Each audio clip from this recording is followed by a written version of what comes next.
Uma selingenile ihlobo eKapa ubona ngokuthi izivakashi kanye nabantu bendawo baye emabhishi agudle ulwandle. Kodwa ke izinkumbi zabantu kulokhu akumele zigcwale emabhishi ukuze kunqandwe ukubhebhetheka kwegciwane icorona. Bizilokhu zenyuka izibalo zabantu abahaqekayo kusukela ngoMfumfu nonyaka. Emkhandlwini iKapa isibalo sabantu abahaqekile senyuke ngenkulungwane kanye nama500 emasontweni amabili edlule sayoshaya ngaphezulu kwezinkulungwane ezimbili nama500 kuleli sonto. Lokhu kusho ukuthi lezibalo zenyuke ngamaphesenti angama-70.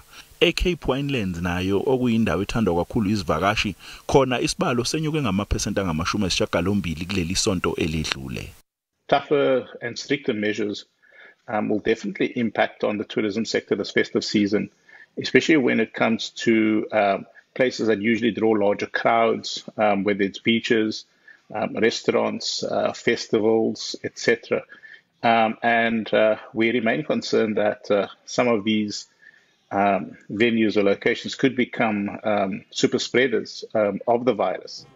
Kunongabazane lokuthi umgubho obizwa ngeTwede Nivear Street Parade uzoqhubeka inonyaka njengoba kwaziwa ukuthi lo mcimbi uthanyelwa izinkulungwane zabantu. iKapse Association ithi izobamba umhlangano wokugcina nomkhandlu udolobha ngesonto elizayo ngaphambi kokuthi ithathe isinqumo.